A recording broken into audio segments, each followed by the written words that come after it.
ദൈവ തിരുനാമം മഹത്വപ്പെടുമാറാകട്ടെ. ഇന്ന് ഈ ശുശ്രൂഷയിലായിരിക്കുന്ന അനുഗ്രഹീതരായ ദൈവദാസന്മാർ, മാതാപിതാക്കൾ, സഹോദരി സഹോദരങ്ങൾ, നിങ്ങൾക്കെല്ലാവർക്കും കർത്താവായ യേശുക്രിസ്തുവിൻ്റെ പരിശുദ്ധമായ നാമത്തിൽ ഞങ്ങളുടെ സ്നേഹവന്ദനം അറിയിക്കുകയാണ്. വീണ്ടും ദൈവവചനത്തിൻ്റെ കീഴിൽ ഒരുമിച്ചായിരിക്കാൻ തക്കവണ്ണം ദൈവം നമുക്ക് നൽകി തന്നതായ ഈ അനുഗ്രഹിക്കപ്പെട്ട അവസരത്തെ ഓർത്ത് ദൈവത്തെ സ്തുതിക്കുന്നു, ദൈവത്തെ മഹത്വപ്പെടുത്തുന്നു. നമ്മളിപ്പോൾ കീടങ്ങൾ എന്ന ഒരു വിഷയത്തിലേക്ക് വന്നിരിക്കുകയാണ്. ന്യായവിധി എന്ന ഒരു വിഷയം. അതിൽ സിംഹാസനത്തിലിരുന്ന് കർത്താവ് സിംഹാസനത്തിലിരുന്ന് ന്യായവിധിക്കായി സ്ഥാപിക്കുന്ന സിംഹാസനങ്ങളുണ്ട്. 3 സിംഹാസനങ്ങളാണ് ന്യായം വിധിക്കാനായി സ്ഥാപിക്കുന്നത്. ആ സിംഹാസനങ്ങൾ എന്ന വിഷയമാണ് ചിന്തിച്ചു പോരുന്നത്. അതിൽ ഒന്നാമത്തെ സിംഹാസനമായ ക്രിസ്തുവിൻ്റെ ന്യായാസനം എന്നുള്ളതിനെക്കുറിച്ചാണ് നാം കഴിഞ്ഞ ദിവസങ്ങളിൽ ചിന്തിക്കാനായിട്ട് ആരംഭിച്ചത്. ക്രിസ്തുവിൻ്റെ ന്യായാസനമുണ്ട്, തേജസ്സിൻ്റെ സിംഹാസനമുണ്ട്, വെള്ള സിംഹാസനമുണ്ട്. ഇങ്ങനെ 3 സിംഹാസനങ്ങളാണ് ന്യായം വിധിക്കുവാനായി സ്ഥാപിക്കുന്നത്. അതിൽ ഒന്നാമത്തെ സിംഹാസനമായ ക്രിസ്തുവിൻ്റെ ന്യായാസനത്തെക്കുറിച്ചാണ് നാം ചിന്തിച്ചു പോരുന്നത്.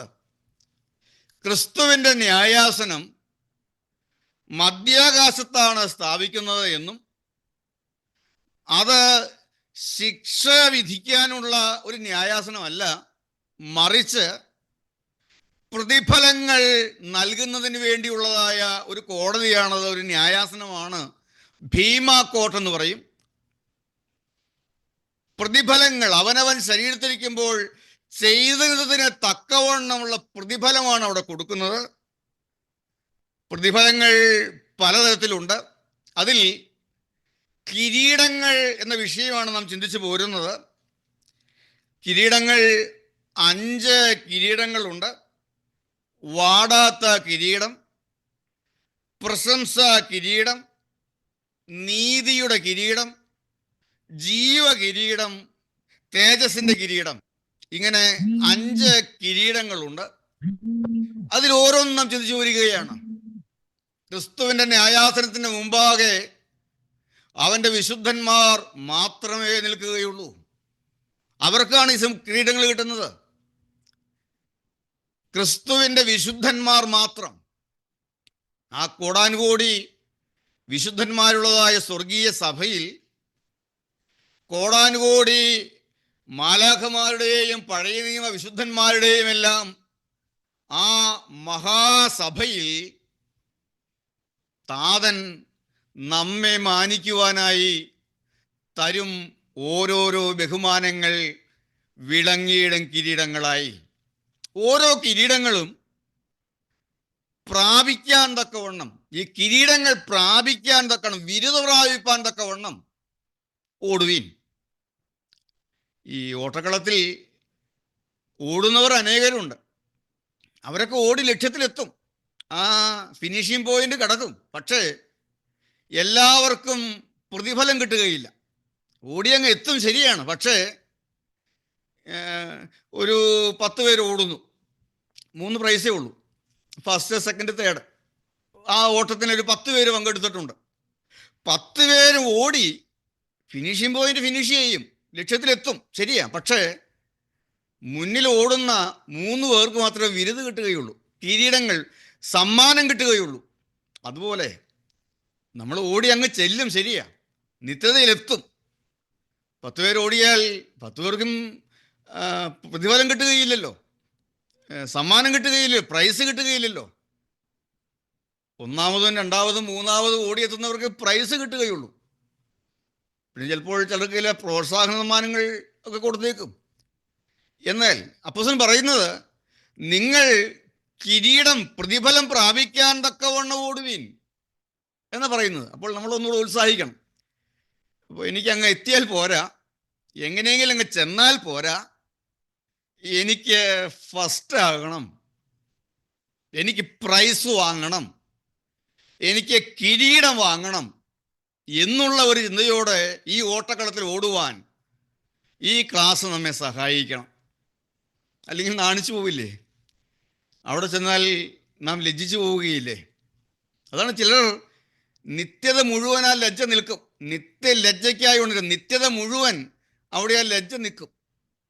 കിരീടങ്ങൾ അണിഞ്ഞവരോ നിത്യത മുഴുവൻ സ്വർഗത്തിൽ അവർ വിളിച്ചറിയിക്കപ്പെട്ടുകൊണ്ടിരിക്കും. ഓരോ കിരീടങ്ങളും ആർക്കായിട്ടാണ് ക്രമീകരിച്ചിരിക്കുന്നത് എന്ന് നാം വചനത്തിലൂടെ, ബൈബിളിലൂടെ, ദൈവവചനത്തിലൂടെ നാം ചിന്തിച്ചു പോരുകയാണ്. അതിൽ ഒന്നാമത്തെ കിരീടമായ വാടാത്ത കിരീടത്തെക്കുറിച്ചാണ് കഴിഞ്ഞ തിങ്കളാഴ്ച നാം ചിന്തിച്ചത്. വാടാത്ത കിരീടം ആർക്കാണ് ലഭിക്കുന്നത്? ഒറ്റ വാക്കിൽ പറഞ്ഞാൽ, ജഡത്തെ കീഴമർത്തി ജീവിക്കുന്നവർക്ക് ലഭിക്കുന്ന കിരീടമാണ് വാടാത്ത കിരീടം. ഈ ജഡത്തെ കീഴമർത്തി ജീവിക്കുക എന്നുള്ളതിന് ഉദാഹരണമായി അപ്പോസ്തലനായ പൗലോസ്ലീഹ തൻ്റെ ജീവിതത്തിലൂടെ പറയുന്നതായ ചില കാര്യങ്ങൾ 1 കൊരിന്ത്യർ ലേഖനം 9-ാം അധ്യായം മുഴുവനുമുണ്ട്. നാം കഴിഞ്ഞ ആഴ്ച ചിന്തിച്ചതാണ്. ഈ ജഡത്തിൽ നാം ആയിരിക്കുമ്പോൾ പാപമല്ലാത്ത പലതുമുണ്ട്. എന്നാൽ കർത്താവിനോടുള്ളതായ സ്നേഹത്തെ പ്രതി എനിക്ക് ന്യായമായിട്ടും അനുഭവിക്കാവുന്നതും സ്വീകരിക്കാവുന്നതും കൈക്കൊള്ളാവുന്നതും എനിക്ക് വേണമെങ്കിൽ അധികാരം നടത്താവുന്നതുമായ കാര്യങ്ങൾ ഞാൻ വേണ്ട എന്ന് വയ്ക്കുന്നു. അപ്പോൾ അതിനും പ്രതിഫലമുണ്ടെന്ന്. ഞാൻ ഒരു ഉദാഹരണം പറഞ്ഞാൽ, ഞാൻ കേട്ടിട്ടുണ്ട് സാധു കൊച്ചുകുഞ്ഞുപദേശിയെക്കുറിച്ച്. ഈ സാധു കൊച്ചുകുഞ്ഞുപദേശി എവിടെയെങ്കിലുമൊക്കെ ശുശ്രൂഷയ്ക്കെന്ന് അവരാഹാരം കൊടുക്കുമ്പോൾ നല്ല രുചികരമായ കറികളും വിഭവങ്ങളും എല്ലാം വിളമ്പി വയ്ക്കും മേശപ്പുറത്ത്. അപ്പോൾ അങ്ങനെ ആ നല്ല രുചികരമായ വിഭവങ്ങൾ മേശപ്പുറത്ത് വിളമ്പി വയ്ക്കുമ്പോൾ ഏതെങ്കിലും ഒരു വിഭവത്തോടെ ഒരു പ്രത്യേക കൊള്ളാം, നല്ലത്, ഞാൻ ആഗ്രഹിച്ചിരുന്നതാ, കൊതിച്ചിരുന്നതാ, അങ്ങനെ ഏതെങ്കിലും ഒരു കറിയോ ആ കഴിക്കാൻ വിളമ്പി വച്ചിരിക്കുന്നതിനോടൊരു പ്രത്യേകമായ ഒരു ആകർഷണം, ഒരു ഇഷ്ടം അങ്ങ് തോന്നിയാൽ ഈ കൊച്ചുകുഞ്ഞുദേശി അതങ്ങ് മാറ്റി വയ്ക്കുമായിരുന്നു, തൊടൂല. അത് കഴിച്ച തെറ്റാണോ? അത് കഴിച്ചു എന്ന് പറഞ്ഞാൽ സ്രോതി പോകാതിരിക്കുമോ? തെറ്റായതുകൊണ്ടല്ല, അതിനോടൊരു പ്രത്യേക ആർത്തി കൊതി തോന്നുന്നു. എൻ്റെ കർത്താവിനുള്ളതായ സ്നേഹത്തെ പ്രതി എന്ന് വെച്ചാൽ അതൊക്കെ ഈ ആഹാരത്തോടുള്ള താല്പര്യമൊക്കെ ജഡമാണല്ലോ. അപ്പോൾ അങ്ങനെ ഈ ജഡത്തെ അടക്കുക, ജഡത്തെ കീഴമർത്തുക, അങ്ങനെയൊരു അനുഭവം. ഞാനൊരു ഉദാഹരണം പറഞ്ഞത്, അതൊരു വശം. അതുപോലെ തന്നെ വേണമെങ്കിൽ എനിക്ക് പ്രതാപത്തോടെ ജീവിക്കാം. ഒരു സ്ഥാനത്ത്, ആത്മീയമായ ഒരു സ്ഥാനത്ത് നിൽക്കുമ്പോൾ, ഉയർന്ന ഒരു പദവിയിൽ നിൽക്കുമ്പോൾ ആ പദവിയിലുള്ളത് എല്ലാം ഉപയോഗിക്കാമല്ലോ. പക്ഷേ ലളിത ജീവിതം തിരഞ്ഞെടുക്കുന്നു. ദൈവത്തിന് സ്തോത്രം. ലളിതമായ ജീവിതം തിരഞ്ഞെടുക്കുന്നു. ലളിതമായ ഭക്ഷണം, ലളിതമായ വസ്ത്രധാരണം, ലളിതമായ യാത്രാരീതികൾ, അങ്ങനെ ലളിത ജീവിതം തിരഞ്ഞെടുക്കുന്നു. അത് ജഡത്തെ കീഴമർത്തുന്നു. അങ്ങനെയുള്ളവർക്കെല്ലാം അവിടെ അതിനുള്ള പ്രതിഫലം കിട്ടുമെന്നാണ്. അല്ലെങ്കിൽ ഇവിടെ മാനിക്കപ്പെടും, അവിടെ ചെല്ലും, സ്വർഗത്തിൽ ചെല്ലും. പക്ഷേ അവിടെ ചെല്ലുമ്പോൾ പ്രത്യേകിച്ച് മാനമൊന്നും കിട്ടില്ല. ഇവിടെ അംഗീകരിക്കപ്പെടും, അവിടെ കിട്ടില്ല. ഏതാണ് നിങ്ങൾക്കതിൻ്റെ അർത്ഥം മനസ്സിലായി കാണുമെന്ന് തോന്നുന്നു. പ്രാർത്ഥനയോടെ 1 കൊരിന്ത്യർ ലേഖനം 9-ാം അധ്യായം ഒന്നുകൂടെ നിങ്ങൾ വായിച്ചാൽ അല്പം കൂടെ കാര്യങ്ങൾ നിങ്ങൾക്ക് മനസ്സിലാകാൻ സാധിക്കും. ഞാൻ ഇന്ന് ചിന്തിക്കാൻ ആഗ്രഹിക്കുന്നത് രണ്ടാമത്തെ കിരീടമായ പ്രശംസാ കിരീടത്തെക്കുറിച്ചാണ്. പ്രശംസാ കിരീടം 1 തെസ്സലോനിക്കർ 2-ാം അധ്യായം 19-20 വാക്യം. 1 തെസ്സലോനിക്കർ 2-ാം അധ്യായം 19-20 വാക്യം. നമ്മുടെ കർത്താവായ യേശുവിൻ്റെ മുമ്പാകെ അവൻ്റെ പ്രത്യക്ഷതയിൽ ഞങ്ങളുടെ ആശയോ സന്തോഷമോ പ്രശംസാ കിരീടമോ ആറാകുന്നു? നിങ്ങളുമല്ലയോ? ഞങ്ങളുടെ മഹത്വവും സന്തോഷവും നിങ്ങൾ തന്നെ.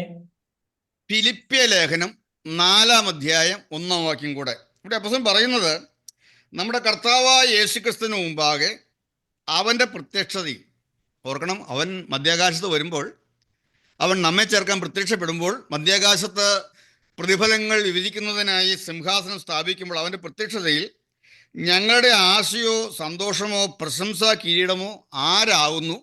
ഞങ്ങൾക്ക് ലഭിക്കുന്ന പ്രശംസാ കിരീടം എന്തടിസ്ഥാനത്തിലാണ് കിട്ടുന്നത്? ആരാകുന്നു നിങ്ങളുടെ പ്രശംസാ കിരീടം? നിങ്ങളുമല്ലയോ? നിങ്ങളും തെസ്സലോനിക്കയിലുള്ള വിശ്വാസികളും ആണ് ഞങ്ങളുടെ പ്രശംസാ കിരീടം. ഞങ്ങളുടെ മഹത്വവും സന്തോഷവും നിങ്ങൾ തന്നെ എന്ന് പറഞ്ഞാൽ, പൗലോസ് ശ്ലീഹ തെസ്സലോനിക്കയിൽ കർത്താവിൻ്റെ വഴിയിലേക്ക് നടത്തിയ, മാനസാന്തരത്തിലേക്ക് നടത്തിയ, രക്ഷയിലേക്ക് കൈപിടിച്ചു കൊണ്ടുവന്ന അവിടെയുള്ള ആത്മാക്കളാണ് പ്രശംസാ കിരീടം. ഫിലിപ്പിയർ 4:1. അതുകൊണ്ട് എൻ്റെ പ്രിയരും വാഞ്ചിതരുമായ സഹോദരന്മാരെ, എൻ്റെ സന്തോഷവും കിരീടവുമായുള്ളവരെ, ഇങ്ങനെ കർത്താവിൽ നിലനിൽപ്പിൻ പ്രിയമുള്ളവരെ. അപ്പോൾ ഫിലിപ്പിയിലെ വിശ്വാസികളെ കുറിച്ച് ചൂണ്ടിക്കൊണ്ട് പറയുകയാണ്, നിങ്ങൾ എൻ്റെ കിരീടമാണെന്ന്. നിങ്ങൾ എൻ്റെ കിരീടമാണ്. നിങ്ങളാണ് എൻ്റെ കിരീടം. എൻ്റെ പ്രശംസാ കിരീടം നിങ്ങളാണെന്ന്. അപ്പോൾ ഈ പ്രശംസാ കിരീടം എന്ന് പറയുന്നത് എന്തിന് ലഭിക്കുന്ന കിരീടമാണ്? ഈ വാക്യത്തിൽ നിന്നൊരു ആൻസർ തരാൻ പറ്റുമോ? തെസ്സലോനിക്കയിലുള്ള വിശ്വാസികളെ കൂടെ പറയുന്നു, നിങ്ങളാണ് എൻ്റെ പ്രശംസാ കിരീടം. ഫിലിപ്പിയയിലുള്ള വിശ്വാസികൾ പറയുന്നു, നിങ്ങളാണ് എൻ്റെ പ്രശംസാ കിരീടം. അപ്പോൾ ഈ പ്രശംസാ കിരീടം എന്ന് പറയുന്നത് ആത്മാക്കളെ നേടുന്നതിന് ലഭിക്കുന്ന പ്രതിഫലമാണ്. ആത്മാക്കളെ നേടുന്നതിൻ്റെ പ്രതിഫലമാണ് പ്രശംസാ കിരീടം.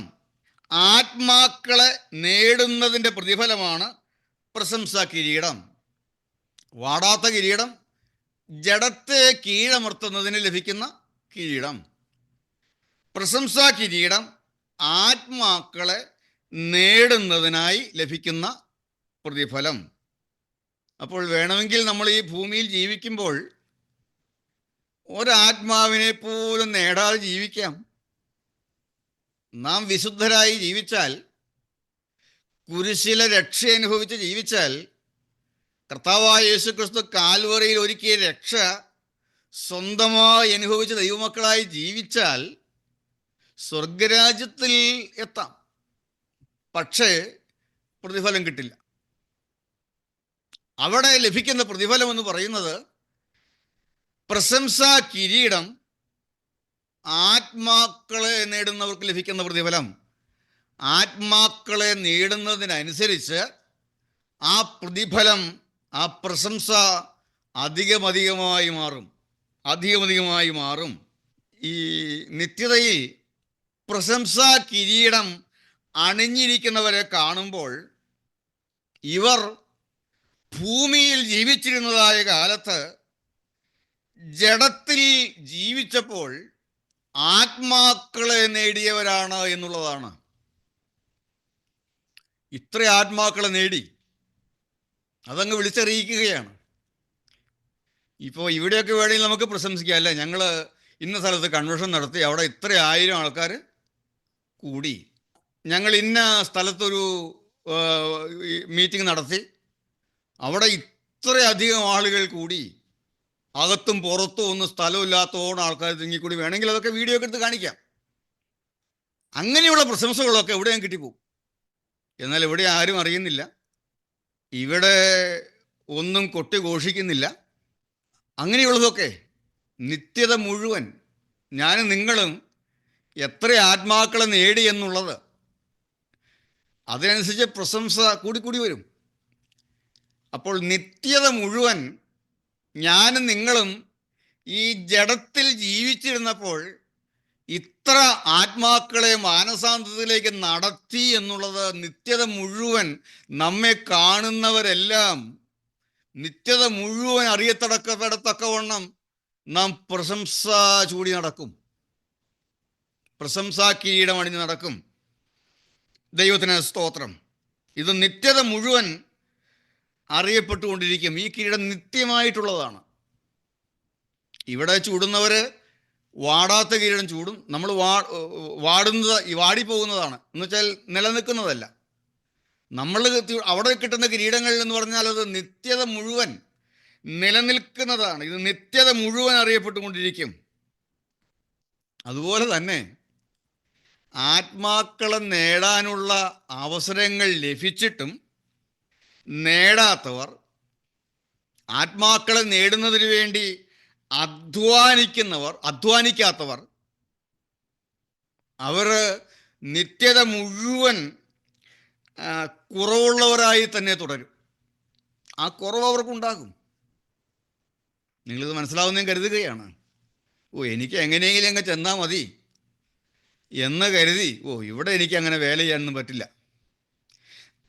ഈ ജഡത്തിൽ, ഈ ഭൂമിയിൽ നാം ആയിരിക്കുമ്പോൾ നമ്മുടെ മുൻപിൽ ആത്മാക്കളെ നേടുവാൻ കർത്താവ് നൽകിത്തരുന്നതായ അവസരങ്ങൾ ഉപയോഗിക്കാതെ ആത്മാക്കളെ നേടാത്തവരായി നാം മുന്നോട്ട് പോയാൽ നിത്യത മുഴുവൻ നമ്മൾ ആ കുറവ്, ജീവിതത്തിൽ വന്നുപോയതായ ആ കുറവ്, ആ പോരായ്മ ഒരു ലജ്ജ കണക്കെ നാം അണിഞ്ഞുകൊണ്ട് നടക്കേണ്ടി വരും.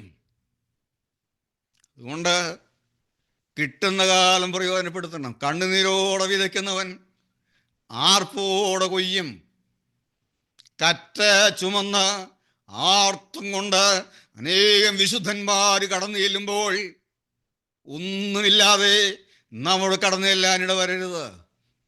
ഇന്ന് ആത്മാക്കളെ നേടാൻ കിട്ടുന്നതായ അവസരങ്ങൾ, ഇന്ന് മറ്റുള്ളവരെ വചനത്തിന് കീഴിലേക്ക് കൂട്ടിക്കൊണ്ടുവരുവാൻ കിട്ടുന്നതായ അവസരങ്ങൾ, ഇന്നൊരു വ്യക്തിയോട് യേശുക്രിസ്തുവിനെ കുറിച്ച് പറയാൻ ലഭിക്കുന്നതായ അവസരങ്ങൾ, സുവിശേഷ വേല ചെയ്യാൻ ലഭിക്കുന്നതായ അവസരങ്ങൾ നാം പ്രയോജനപ്പെടുത്താതെ, നാം ഉപയോഗിക്കാതെ, നാം അലസരായി മുന്നോട്ട് പോയാൽ നിത്യത മുഴുവൻ ആ കുറവ് വിളിച്ചറിയിക്കപ്പെട്ടുകൊണ്ടിരിക്കും.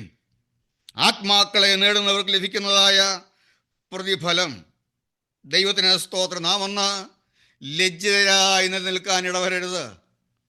ആ വിശുദ്ധന്മാരുടെ സ്വർഗീയ സംഘത്തിൽ ലജ്ജിതരായി നിൽക്കാൻ ഇടവരരുത്. ദാനിയേൽ പ്രവാചകന്റെ പുസ്തകം 12-ാം അധ്യായം 2-3 വാക്യങ്ങൾ നമുക്കൊന്ന് വായിച്ച് കേൾക്കാം.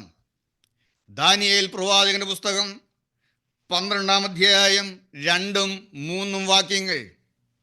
നിലത്തിലെ പൊടിയിൽ നിദ്ര കൊള്ളുന്നവരിൽ പലരും, ചിലർ നിത്യജീവനായും ചിലർ ലജ്ജയ്ക്കും നിത്യനിന്ദയ്ക്കുമായും ഉണരും. എന്നാൽ ബുദ്ധിമാന്മാർ ആകാശമണ്ഡലത്തിന്റെ പ്രഭ പോലെയും പലരെയും നീതിയിലേക്ക് തിരിക്കുന്നവർ നക്ഷത്രങ്ങളെ പോലെയും എന്നും എന്നേക്കും പ്രകാശിക്കും. എന്നാൽ ബുദ്ധിമാന്മാർ ആകാശമണ്ഡലത്തിലെ പ്രഭ പോലെയും പലരെയും നീതിയിലേക്ക് തിരിക്കുന്നവർ, നീതിമാനായ ക്രിസ്തുവിലേക്ക് നടത്തുന്നവർ, രക്ഷയിലേക്ക് നടത്തുന്നവർ, നീതിയുടെ വഴിയിലേക്ക് കൊണ്ടുപോകുന്നവർ, ദൈവം മനുഷ്യന് വേണ്ടി ഒരുക്കിയ നീതി അനുഭവിക്കുന്നവർ, രക്ഷിക്കപ്പെടുന്നവർ, രക്ഷയിലേക്ക് നടത്തുന്നവർ, ആത്മാക്കളെ നേടുന്നവർ എന്നും എന്നും ഘോഷിക്കപ്പെടും, എന്നും എന്നും ശോഭിക്കും.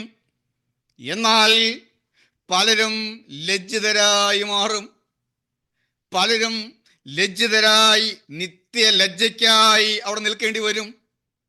എന്നാൽ നീതിയിലേക്ക് നടത്തുന്നവർ ആകാശത്തിലെ പ്രഭ പോലെ, നക്ഷത്രങ്ങളെ പോലെ എന്നും എന്നും ശോഭിക്കും. ദൈവത്തിന് സ്തോത്രം. 126-ാം സങ്കീർത്തനം 5-6 വാക്യങ്ങൾ വായിക്കാം. 126-ാം സങ്കീർത്തനം 5-6 വാക്യങ്ങൾ. കണ്ണുനീരോടെ വിതയ്ക്കുന്നവർ ആർപ്പോടെ കൊയ്യും. വിത്ത് ചുമന്നും കരഞ്ഞും വിതച്ചും കൊണ്ട് നടക്കുന്നു. കറ്റ ചുമന്നും ആർത്തും കൊണ്ട് വരുന്നു. കണ്ണുനീരോടെ വിതയ്ക്കുന്നവൻ ആർപ്പോടെ കൊയ്യും. ഇന്ന് വിത്ത് ചുമന്ന് കരഞ്ഞും കൊണ്ട് നടന്നാൽ, എന്താണ് ഈ വിത്ത്? സുവിശേഷത്തിൻ്റെ വിത്താണത്. ദൈവവചനമാകുന്ന വിത്താണത്. മാനവ ഹൃദയങ്ങളിൽ വചനത്തിൻ്റെ വിത്ത് വിതച്ചു നിന്നാൽ, മനുഷ്യ ഹൃദയങ്ങളിൽ സുവിശേഷം പാകി നടന്നാൽ, അന്ന് ആത്മാക്കളെ നേടിക്കൊണ്ട് കടന്നുചെല്ലാം. കറ്റ ചുമന്നുകൊണ്ട് നടക്കാം. വിത്ത് ചുമന്ന് കരഞ്ഞും കൊണ്ട് നടന്നാൽ, ഞാനും നിങ്ങളും ഇന്നിപ്പോൾ ഈ ക്ലാസ്സിൽ പങ്കെടുക്കുന്ന നാം ഓരോരുത്തരും നമ്മുടെ കരങ്ങളിൽ സുവിശേഷത്തിൻ്റെ വിത്ത് ദൈവം ഏൽപ്പിക്കുന്നു. ഈ ബൈബിൾ ക്ലാസ്സിൽ പങ്കെടുക്കുമ്പോൾ ഈ തിരുവചന സത്യങ്ങൾ അറിയുകയാണ്, ഈ തിരുവചന സത്യങ്ങൾ മനസ്സിലാക്കുകയാണ്. അപ്പോൾ വാസ്തവത്തിൽ ഈ ബൈബിൾ ക്ലാസ്സിലൊക്കെ പങ്കെടുക്കുമ്പോൾ അത് നമുക്ക് ഉത്തരവാദിത്വം വർദ്ധിക്കുകയാണ്. കേട്ടില്ലെങ്കിൽ കൊള്ളായിരുന്നു, ഇത് കേൾക്കുകയല്ലേ, ഇങ്ങനെയൊക്കെ കേൾക്കുകയല്ലേ. അയ്യോ, ഞാൻ ഇങ്ങനെയൊക്കെ വേല ചെയ്താൽ ഇങ്ങനെയൊക്കെ ഇവിടെ ഉണ്ടെന്ന്, അയ്യോ ഇവിടെ വരുമ്പോൾ ഇങ്ങനെയൊക്കെ ഉണ്ടോ, ഇങ്ങനെയൊക്കെ ഒരു പ്രതിഫലം ഉണ്ടോ. ഞാൻ ഓർത്തത് എങ്ങനെയെങ്കിലും തെറ്റ് ചെയ്യാതെ പാപമൊന്നും ചെയ്യാതെ യേശുവിനെ സ്നേഹിച്ചുകൊണ്ടൊക്കെ നിന്ന് അങ്ങ് പോയാൽ ജീവിച്ചാൽ സ്വർഗത്തിലെത്താമെന്നാണ് ഞാൻ മനസ്സിലാക്കിയിരിക്കുന്നത്. അയ്യോ, ഇവിടെ ഇങ്ങനെ പ്രതിഫലങ്ങളൊക്കെ കൊടുക്കുന്നുണ്ടായിരുന്നോ, അയ്യോ അത് ഞാൻ അറിഞ്ഞില്ലല്ലോ എന്ന്. ഏതായാലും ഇന്ന് ഈ ക്ലാസ്സിൽ പങ്കെടുക്കുന്ന ആർക്കും അവിടുന്ന് പറയാനുള്ളൊരു വോയിസ് കിട്ടുകയില്ല. അതുകൊണ്ട് ഇന്നൊരു തീരുമാനം എടുക്കണം. കർത്താവേ, എനിക്ക് ആത്മാക്കളെ നേടാൻ കിട്ടുന്ന അവസരം ഞാൻ ഒന്നും പാഴാക്കുകയില്ല, ഞാനത് ഒന്നും നഷ്ടപ്പെടുത്തുകയില്ല. ഏത് രംഗത്ത് ചെന്നാലും ഒരാത്മാവിനെങ്കിലും നേടാൻ, അത് ഒരു കല്യാണത്തിന് പോയാലും എവിടെ എന്തിനു പോയാലും, ഒരു ബന്ധുവീട്ടിൽ പോയാലും നമ്മുടെ ലക്ഷ്യം കർത്താവേ ഒരാത്മാവിനെങ്കിലും അവിടെ നേടാൻ. നമുക്ക് ഒരുപക്ഷെ ചിലപ്പോൾ വചനം പറഞ്ഞു കൊടുക്കാൻ ചിലപ്പോൾ അറിവില്ലാത്തവരായിരിക്കാം. വചനം പറഞ്ഞു കൊടുക്കാൻ, ദൈവവചനം പറഞ്ഞു കൊടുക്കാൻ നമുക്ക് ചിലപ്പോൾ എങ്ങനെയാണെന്നൊക്കെ പറയാൻ അത് അറിയില്ല എന്ന് പറഞ്ഞുകൊണ്ടങ്ങ് ഇരിക്കുകയല്ല. ഇത്രയും വർഷമായിട്ടും കൂട്ടായ്മ വന്നിട്ടും ഇതൊന്നും അറിയാൻ ശ്രമിച്ചിട്ടുണ്ടോ? എന്താണ് രക്ഷ? രക്ഷിക്കപ്പെടാൻ എന്താണ് ചെയ്യേണ്ടത്? എന്താണ് നമ്മുടെ ജീവിതത്തിൽ നടക്കേണ്ടത്? യേശുക്രിസ്തു എന്താണ് നമുക്ക് വേണ്ടി ചെയ്തു തന്നത്? അത് സ്വന്തമാക്കാൻ നാം എന്താണ് ചെയ്യേണ്ടത് എന്നൊക്കെ നാം മനസ്സിലാക്കണം. അത് മനസ്സിലാക്കാൻ താല്പര്യമില്ല, എനിക്കൊന്നും അറിയാനും പാടില്ല എന്ന് പറഞ്ഞ് നമ്മൾ നടന്നാൽ ഇല്ലേ, നമ്മൾ പഠിച്ചിട്ടുണ്ട്, സ്കൂളിൽ പഠിച്ചു, കോളേജിൽ പഠിച്ചു, ഡിഗ്രികൾ നേടി, പോസ്റ്റ് ഗ്രാജുവേഷൻ നേടി, സമർത്ഥമായി പഠിച്ചു. പക്ഷേ സുവിശേഷ സത്യങ്ങൾ പഠിക്കാൻ താല്പര്യമില്ല. നാം ദൈവവചനം പഠിക്കണം. സത്യങ്ങൾ മനസ്സിലാക്കി കൃത്യമായി ഒരാളെ നമ്മുടെ മുമ്പിൽ കിട്ടിയാൽ അവരോട് സുവിശേഷം പങ്കുവെക്കണം. ഇനി അതറിയില്ല എങ്കിൽ നമുക്ക് സംവിധാനങ്ങളുണ്ട്. നമ്മുടെ ഒരു മീറ്റിങ്ങിലേക്ക് വരാൻ സാഹചര്യവും സാധ്യതയുമുള്ള ഒരാളാണെങ്കിൽ വിളിക്കാം, കൂട്ടിക്കൊണ്ടു പോകാം. യൂട്യൂബിൽ നമ്മുടെ ശുശ്രൂഷകളുണ്ട്, അത് പരിചയപ്പെടുത്തി കൊടുക്കാം. സൂമിൽ ഇപ്പോൾ ഈ ബൈബിൾ ക്ലാസ് ഉണ്ടല്ലോ, അത് പരിചയപ്പെടുത്തി കൊടുക്കാം. ലൈവ് മീറ്റിങ്ങുകൾ നമ്മൾ ചെയ്യുന്നുണ്ട്, അത് കേൾക്കാനായി ലിങ്കുകൾ അയച്ചു കൊടുത്ത് അവരൊന്ന് ഉത്സാഹിപ്പിക്കാം. ഇനി പറയുന്നത് ഇതെല്ലാം നമുക്ക് ആത്മാക്കളെ നേടാൻ ലഭിക്കുന്നതായ അവസരങ്ങളാണെന്ന് പറഞ്ഞു തരികയാണ്. അത് പ്രയോജനപ്പെടുത്താതെ നാം പോയാൽ സ്വർഗരാജ്യത്തിലെത്താം, പക്ഷേ നമുക്ക് കിരീടം ലഭിക്കുകയില്ല, പ്രതിഫലം നമുക്ക് ലഭിക്കുകയില്ല, പ്രശംസാ കിരീടം. ആത്മാക്കളെ നേടുന്നതിൻ്റെ പ്രതിഫലം, ആത്മാക്കളെ നേടുന്നതിനനുസരിച്ച് ലഭിക്കുന്ന പ്രതിഫലമാണ് പ്രശംസാ കിരീടം. ആത്മാക്കളെ നേടുന്നവരായി നാം നിൽക്കണം. ക്രിസ്തുവിങ്കിലേക്ക് ആത്മാക്കളെ നടത്തുന്നവരായി നാം നിൽക്കണം. മൂന്നാമത്തെ കിരീടം നീതിയുടെ കിരീടമാണ്. നീതിയുടെ കിരീടം 2 തിമോത്തിയോസിൻ്റെ ലേഖനം 4-ാം അധ്യായം 6, 7, 8 വാക്യങ്ങൾ നമുക്കൊന്ന് വായിക്കാം. 2 തിമോത്തിയോസ് 4-ാം അധ്യായം 6, 7, 8 വാക്യങ്ങൾ. ഞാനോ ഇപ്പോൾ തന്നെ പാനീയയാഗമായി ഒഴിക്കപ്പെടുന്നു. എന്റെ നിര്യാണകാലവും അടുത്തിരിക്കുന്നു. ഞാൻ നല്ല പോർ പൊരുതു, ഓട്ടം തികച്ചു, വിശ്വാസം കാത്തു. ഇനി നീതിയുടെ കിരീടം എനിക്കായി വെച്ചിരിക്കുന്നു. അത് നീതിയുള്ള ന്യായാധിപതിയായ കർത്താവ് ആ ദിവസത്തിൽ എനിക്ക് നൽകും. എനിക്ക് മാത്രമല്ല, അവന്റെ പ്രത്യക്ഷതയിൽ പ്രിയം വെച്ച ഏവർക്കും കൂടെ. അപ്പോസ്തലനായ പൗലോസ്ലീഹ കാരാഗ്രഹത്തിലായിരിക്കുമ്പോൾ, റോമിലെ കാരാഗ്രഹത്തിലായിരിക്കുമ്പോൾ, തൻ്റെ മരണത്തോട് അടുത്ത സമയം 2 തിമോഥെയോസിൻ്റെ ലേഖനമാണ് ഏറ്റവും ഒടുവിലത്തെ ലേഖനം. അത് കഴിഞ്ഞ് ഈ ലേഖനം എഴുതി അധിക നാൾ പൗലോസ്ലീഹ ജീവിച്ചിരുന്നില്ല. ശിരച്ഛേദം ചെയ്ത് കൊല്ലുകയായിരുന്നു, രക്തസാക്ഷി മരണം വരിക്കുകയായിരുന്നു. അപ്പോൾ മരണത്തിൻ്റെ തൊട്ട് മുൻപ് അപ്പോസ്തലൻ പറയുകയാണ്, എഴുതുകയാണ്, ഞാൻ നല്ല പോർ പൊരുതി ഓട്ടം തികച്ചു, വിശ്വാസം കാത്തു. ഇനി നീതിയുടെ കിരീടം എനിക്കായി വച്ചിരിക്കുന്നു. എനിക്ക് മാത്രമല്ല, അന്ന് ഇതുപോലെ വരുന്ന എല്ലാവർക്കും കൊടുക്കുന്ന കൂട്ടത്തിലായിരിക്കും കിട്ടും. അപ്പോൾ ഈ നീതിയുടെ കിരീടം എന്ന് പറയുന്നത് വിശ്വാസം കാത്തു സൂക്ഷിക്കുന്നവർക്ക് ലഭിക്കുന്ന കിരീടമാണ്. വിശ്വാസം കാത്ത് സൂക്ഷിക്കുന്നവർക്ക് ലഭിക്കുന്ന കിരീടം, നീതിയുടെ കിരീടം. വാടാത്ത കിരീടം ജഡത്തെ കീഴമർത്തി ജീവിക്കുന്നവർക്ക് ലഭിക്കുന്നു. പ്രശംസാ കിരീടം ആത്മാക്കളെ നേടുന്നവർക്ക് ലഭിക്കുന്നു. നീതിയുടെ കിരീടം വിശ്വാസം കാത്തു സൂക്ഷിക്കുന്നവർക്ക് ലഭിക്കുന്ന കിരീടമാണ്. പുസ്തകം പറയുകയാണ്, ഇനി എനിക്ക് ഓടാനില്ല, എൻ്റെ ഓട്ടം തീർന്നു, ഞാൻ ഫിനിഷിംഗ് പോയിന്റിലെത്തി നിൽക്കുകയാണ്, ഇനി ഓടാനില്ല. നമ്മൾ ഓടുന്ന ഈ ഓട്ടം എന്ന് പറയുന്നത് വിശ്വാസം കാത്തു സൂക്ഷിച്ചുകൊണ്ടായിരിക്കണം. ഈ ഓട്ടം വിശ്വാസ ജീവിതമാണ്, നമ്മുടെ വിശ്വാസ ജീവിതമാണ് ഈ ഓട്ടം. ഈ വിശ്വാസം കാത്തു സൂക്ഷിക്കുക എന്നുള്ളതിന് വലിയ വിലയുണ്ട്. വിശ്വാസം കാക്കുക എന്നത് ഒരു വലിയ കാര്യമാണ്. നാം രക്ഷയ്ക്കായി വിശ്വസിക്കുക എന്ന് നമുക്ക് കാണുന്നുണ്ട്. രക്ഷയ്ക്കായി വിശ്വസിക്കുക, വാ കൊണ്ട് ഏറ്റു പറയുക എന്നൊക്കെ നാം കാണുന്നുണ്ട്. അപ്പോൾ രക്ഷയ്ക്കായി വിശ്വസിക്കുക എന്നുള്ളത് ഒരു വലിയ കാര്യം തന്നെയാണ്.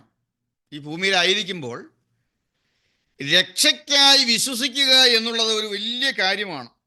എന്നാൽ രക്ഷയ്ക്കായി വിശ്വസിക്കുക എന്നുള്ളത് ഒരു നിമിഷം കൊണ്ട് നടക്കുന്ന കാര്യമാണ്.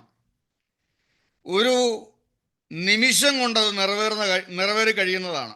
എന്നാൽ വിശ്വാസത്തിൽ നിൽക്കുക എന്ന് പറയുമ്പോൾ അത് പെട്ടെന്നങ്ങ്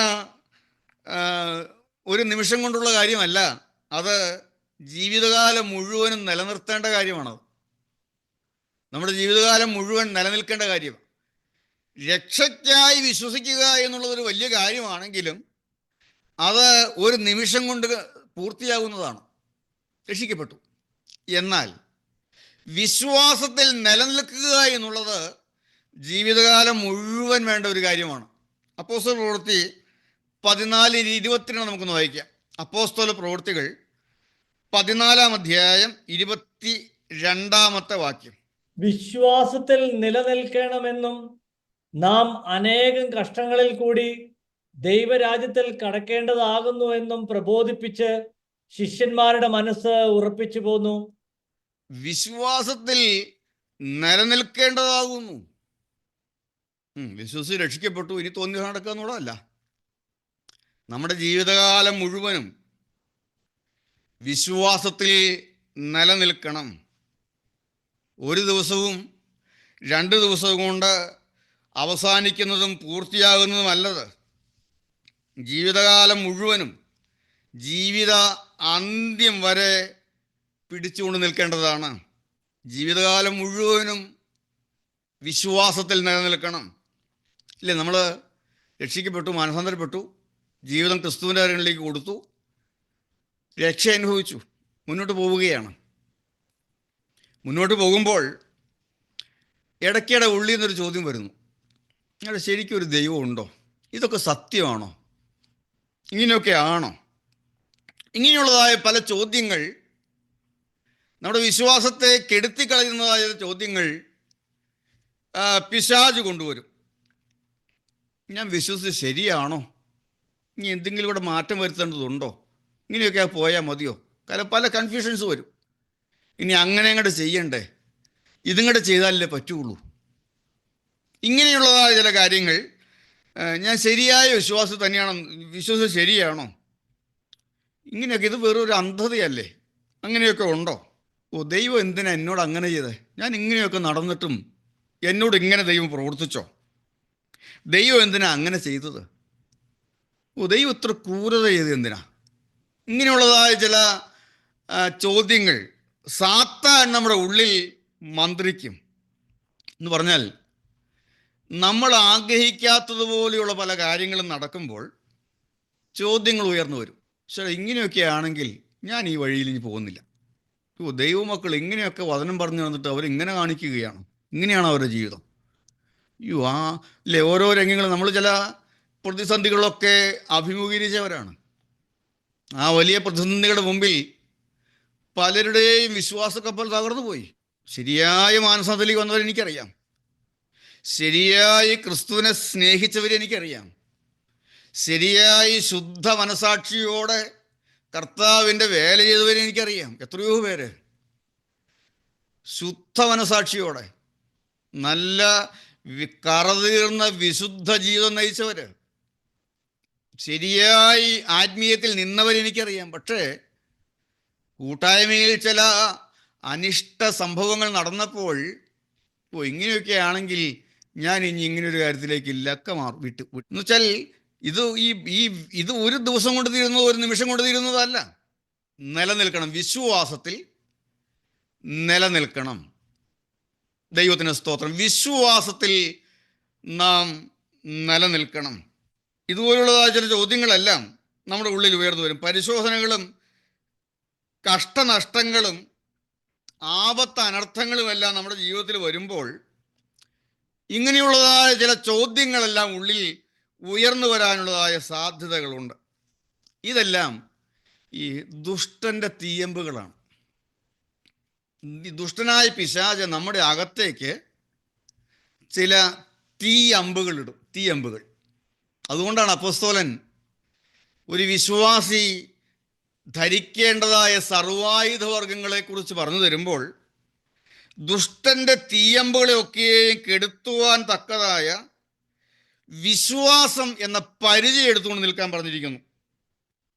വിശ്വാസം എന്ന പരിചയം എടുത്തുകൊണ്ട് നിൽക്കുക എന്ന് പറഞ്ഞിരിക്കുന്നു. ദൈവത്തിന് സ്തോത്രം.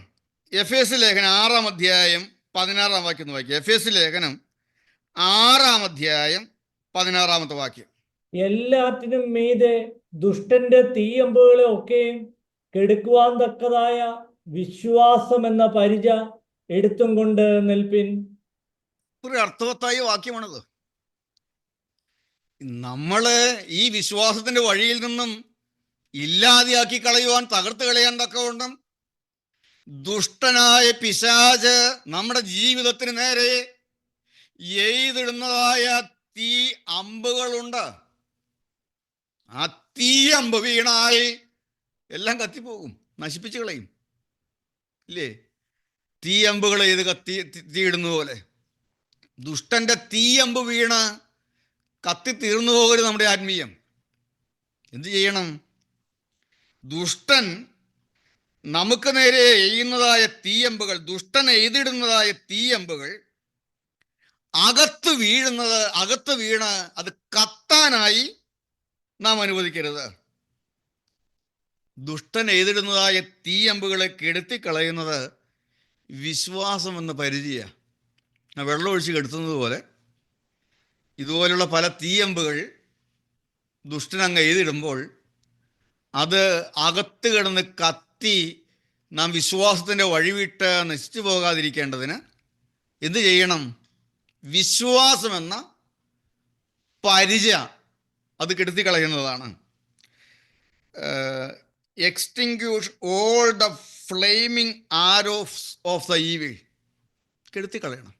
പിശാച് എഴുതിടുന്നതായ അമ്പുകൾ, തീ അമ്പുകളെ കെടുത്തിക്കളയാനുള്ള വിശ്വാസം ഞാൻ ദൈവത്തോട് ചോദിച്ചു വാങ്ങണം. ദൈവത്തിന് സ്തോത്രം.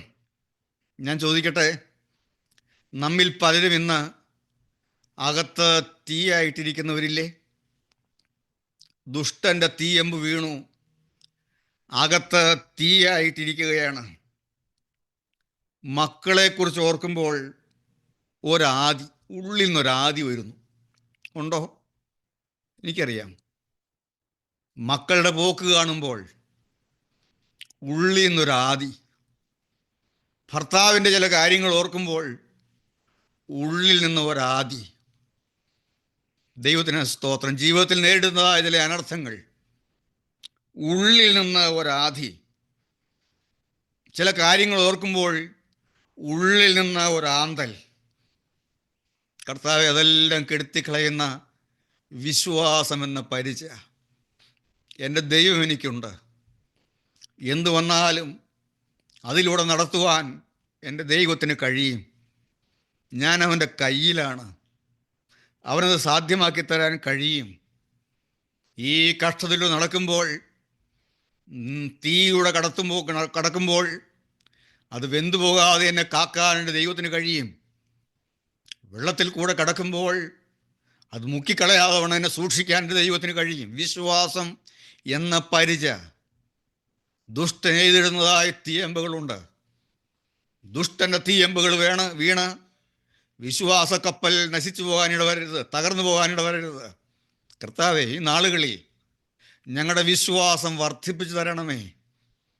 ഞങ്ങളെ ശരിയായ വിശ്വാസികളാക്കി നിർത്തണമേ. ദൈവമേ, കർത്താവേ, അവിടെ നിന്നല്ലേ എന്നെ വിളിച്ചത്, എന്നെ വിളിച്ചിറക്കിയത് അവിടെ നിന്നല്ലേ, ഇത്രത്തോളം എന്നെ കൊണ്ടുവന്നത് അവിടെ നിന്നല്ലേ. അവിടെ നിന്ന് ഇനി എന്നെ നടത്തുമെന്നുള്ള ഉറപ്പ്, ആ ദിവസം വരെ കാക്കുവാൻ മതിയായവനെന്ന് ഉറച്ചിരിക്കുന്ന ഒരവസ്ഥ അപ്പോസ്തലൻ പറയുന്നുണ്ടല്ലോ. ഞാൻ ആരെ വിശ്വസിച്ചിരിക്കുന്നുവെന്ന് ഞാൻ അറിയുന്നു, അവൻ എൻ്റെ ഉപനിധി. ആ ദിവസം വരെ കാപ്പാൻ ശക്തനെന്ന് ഞാൻ ഉറച്ചുമിരിക്കുന്നു. എന്തെല്ലാം വന്നാലും ദുഷ്ടൻ്റെ തീയമ്പുകൾ കത്തിച്ച് തീർക്കേണ്ട ജീവിതമല്ല നമ്മുടേത്. നമ്മുടെ നേരെ എന്തെല്ലാം തീയമ്പുകൾ വീണാലും തീയമ്പുകളെല്ലാം കെടുത്തിക്കളയുവാനുള്ള വിശ്വാസം എന്ന പരിച. ദൈവത്തിന് സ്തോത്രം. വിശ്വാസം എന്ന പരിച. ഇതെല്ലാം തീയമ്പുകൾ വന്നു. എന്തെല്ലാം പരിശോധനകൾ സഭാപിതാക്കന്മാർക്ക് നേരിടേണ്ടി വന്നു. എന്നാൽ അതിനെയെല്ലാം വിശ്വാസമെന്ന പരിച കൊണ്ട് ജയിച്ച വിശുദ്ധന്മാരുണ്ട്. ഞാൻ വായിച്ചിട്ടുണ്ട്. സഭാപിതാവായിരുന്ന ജസ്റ്റിൻ താൻ ഒരു വിശ്വാസി എന്നുള്ളതിൻ്റെ പേരിൽ അധികാരികൾ പിടിച്ചു കെട്ടി തലവെട്ടിക്കൊല്ലാനാണ് വിധിച്ചത്. കഴുത്തറുത്ത് കൊല്ലാൻ വിധിച്ചു. തലവെട്ടാനാ വിധി നടപ്പാക്കാനായി ആ കൊലക്കളത്തിൽ നിൽക്കുകയാണ്. ഒറ്റ വാക്ക് മതി. യേശുവിനെ തള്ളിപ്പറഞ്ഞാൽ, വിശ്വാസം തള്ളിപ്പറഞ്ഞാൽ വെറുതെ പോകാം. ആ കൊലക്കളത്തിൽ വെച്ച് സഭാപിതാവായി ജസ്റ്റിനോട് ചോദിച്ചു, നിങ്ങളുടെ കഴുത്ത് വെട്ടി കൊല്ലാൻ പോവുക, നിങ്ങൾ ഉയർത്തെഴുന്നേൽക്കുമെന്ന് ഊഹിക്കുന്നുവോ എന്ന് ചോദിച്ചു. നിങ്ങൾ ഉയർത്തെഴുന്നേൽക്കുമെന്ന് നിങ്ങൾ ഊഹിക്കുന്നുവോ? സഭാപിതാവായ ജസ്റ്റിൻ പറഞ്ഞു, ഞാൻ ഊഹിക്കുകയല്ല, എനിക്ക് നല്ല ഉറപ്പുണ്ടെന്ന്. എനിക്ക് നല്ല ഉറപ്പുണ്ട് എന്ന്. ചമ്മട്ടി കൊണ്ട് അടിച്ച ശേഷം തല വെട്ടിക്കൊന്നു. ആ ശത്രുവിൻ്റെ തീയമ്പുകളെ വിശ്വാസത്താൽ കെടുത്തിക്കളഞ്ഞു. പാടുമല്ലോ, മശിഹായെ കാൺമാൻ കാംക്ഷിച്ചൊരു സഹതേർ വാളാൽ ചിറകുകൾ പൂണ്ട് ഉന്നതപദമേറി. അവരൊക്കെ കാണും അവിടെ. ദൈവത്തിന് സ്തോത്രം. അവരെല്ലാം നാം അവിടെ വെച്ച് കാണും. അവരുടെ കയ്യിൽ വാടാത്ത കിരീടങ്ങൾ ചൂടുന്നത് നാം കാണും. അന്ന് വിശ്വാസത്തിന് വേണ്ടി നിന്ന സഭാപിതാവായ ജസ്റ്റിൻ്റെ തലയിൽ നീതിയുടെ കിരീടം വയ്ക്കുന്നത് നാം കാണും. ജീവകിരീടം അണിയിക്കുന്നത് നാം കാണും. ദൈവത്തിന് സ്തോത്രം. മശിഹായെ കാണുവാൻ കാംക്ഷിച്ചു ഒരു സഹതയർ വാളാൽ ചിറകുകൾ പൂണ്ട് ഉന്നത പദവിയിലേറി.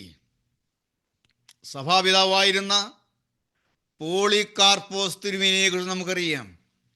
മാർക്കസ് ഉറീലിയസ് രാജാവ് റോമൻ സാമ്രാജ്യം ഭരിക്കുന്നതായ സമയം സുവിശേഷത്തിൻ്റെ പോർക്കളത്തിൽ, വിശ്വാസത്തിൻ്റെ പോർക്കളത്തിലൂടിയ സഭാപിതാവാണ് പോളികാർപ്പോസ് തിരുമേനി.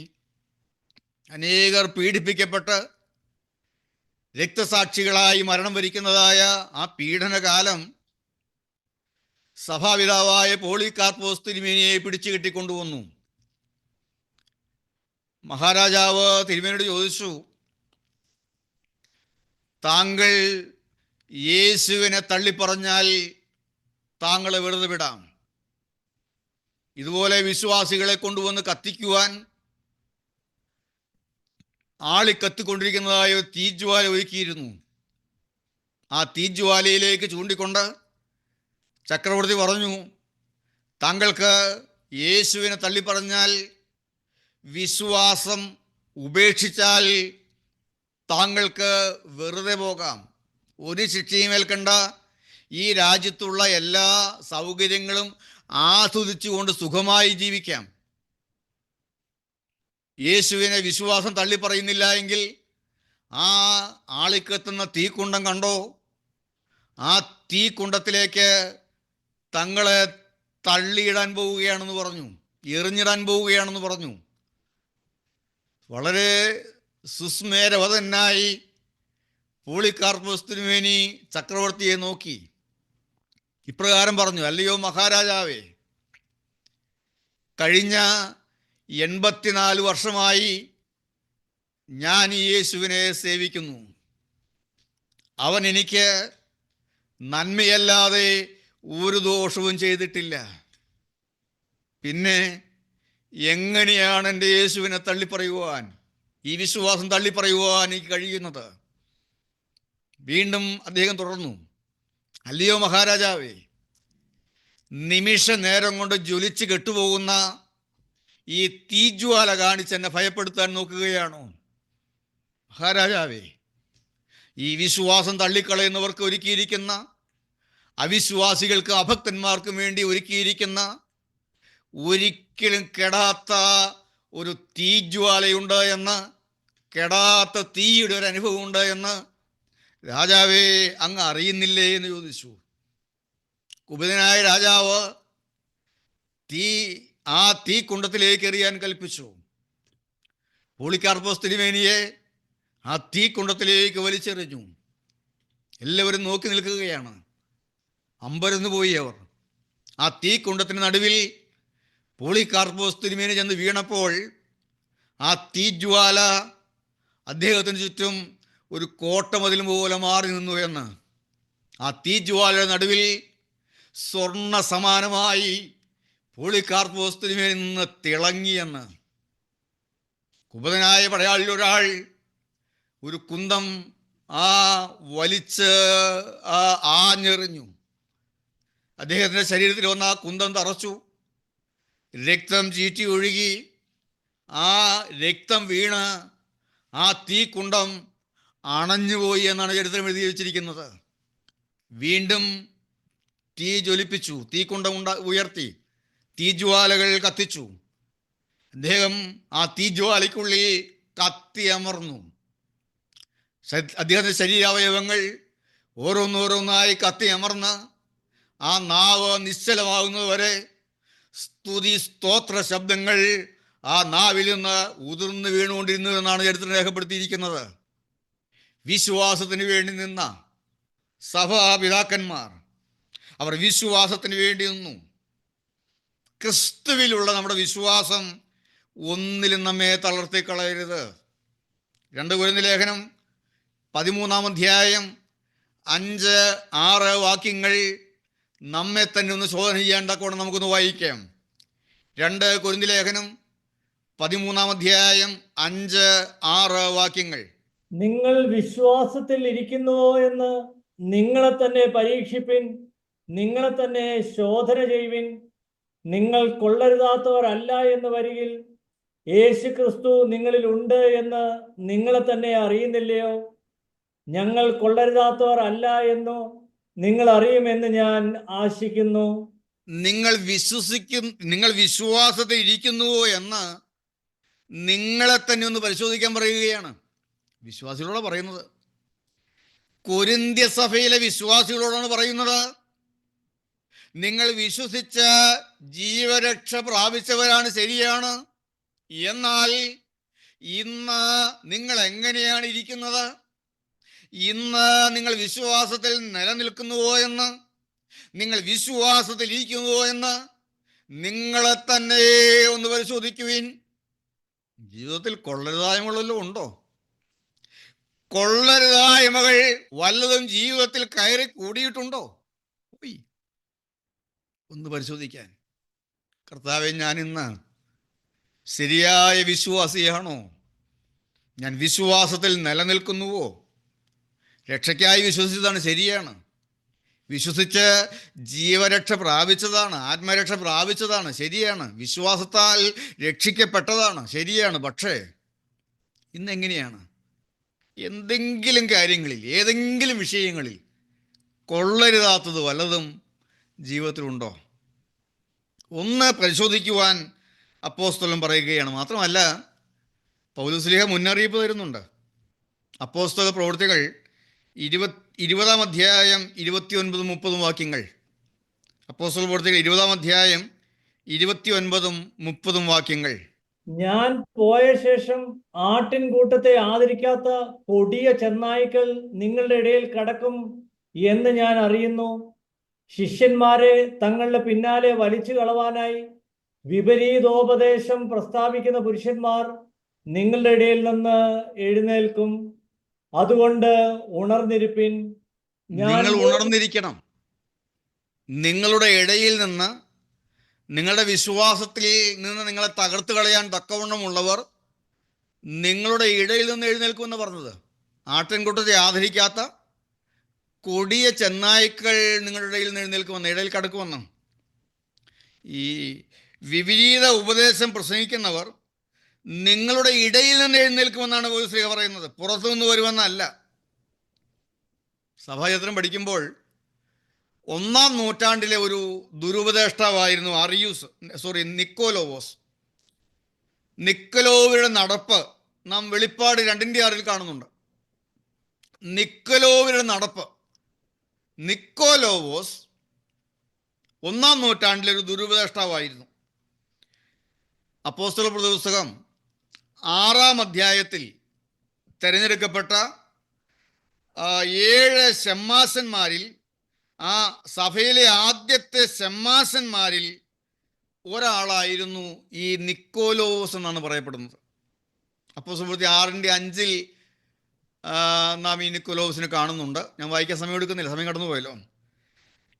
ആദിമ സഭയിൽ തിരഞ്ഞെടുക്കപ്പെട്ട ആദ്യ ശമ്മാസന്മാരിൽ ഒരാളായിരുന്നു പിന്നീട് ഈ ദുരുപദേഷ്ടാവായി മാറിയ നിക്കോലോവോസ് എന്ന് പറയുന്നു. അതുപോലെ തന്നെ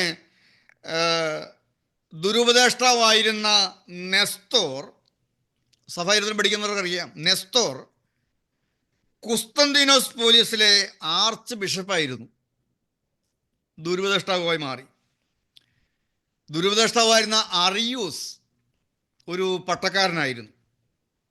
അതുകൊണ്ട് യോഹന്നാൻ ശ്ലീഹ നമുക്കൊരു മുന്നറിയിപ്പ് തരുന്നുണ്ട്. ആ വാക്യം ഒന്ന് വായിക്കാം. 1 യോഹന്നാൻ 4:1. 1 യോഹന്നാൻ 4:1. പ്രിയമുള്ളവരെ, കള്ളപ്രവാചകന്മാർ പലരും ലോകത്തിലേക്ക് പുറപ്പെട്ടിരിക്കാൻ ഏത് ആത്മാവിനെയും വിശ്വസിക്കാതെ ആത്മാക്കൾ ദൈവത്തിൽ നിന്നുള്ളവയോ എന്ന് ശോധന ചെയ്യുവിൻ. ഏത് ആത്മാവിനെയും വിശ്വസിക്കാതെ ആത്മാക്കൾ സ്വർഗത്തിൽ നിന്നുള്ളവയോ എന്ന് ശോധന ചെയ്യുവിൻ. അപ്പോൾ ഒരാൾ പറയുന്നതെല്ലാം പരിശുദ്ധാത്മാവിൽ പറഞ്ഞിട്ടുള്ള ആളായിരിക്കാം, പരിശുദ്ധാത്മാവിൽ ആലോചന ആളായിരിക്കാം. പക്ഷേ നാം ശോധന ചെയ്യണം, ഈ ആലോചന ദൈവത്തിൽ നിന്നുള്ളതാണോ?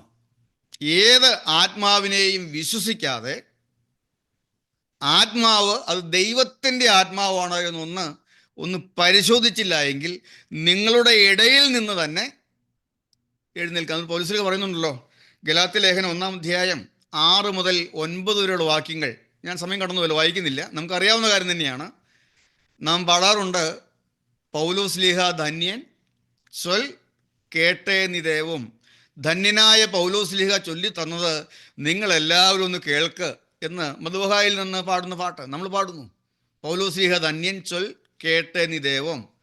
നിങ്ങളെ ഞങ്ങൾ അറിയിച്ചതൊഴിച്ച് വേറെ ആരെങ്കിലും ഒന്ന് അറിയിച്ചാൽ വാനവനെങ്കിലും ആ ദൂതൻ താൻ ഏൽക്കും സഫൈൻ ശാപം. ഞാൻ നിങ്ങളോട് അറിയിച്ചതിന് വിപരീതമായി സ്വർഗത്തിൽ നിന്നൊരു ദൂതൻ വന്ന് അറിയിച്ചാലും, അല്ല ഞാൻ തന്നെ ഇന്ന് ഞാൻ പറഞ്ഞതിന് വിരോധമായി ഞാൻ തന്നെ, ഇല്ലേ, ആത്മാവിൽ ആലോചനയാളാണ് പൗലോസ്ലീഹ, ഇനി ഞാൻ തന്നെ ഇത് നിരക്കാത്തതായ വേറൊരു കാര്യം പറഞ്ഞാൽ ഞാൻ ആരാണ്? സഭയെ സംബന്ധിച്ചുള്ള ഞാൻ ശപിക്കപ്പെട്ടവനാണ്.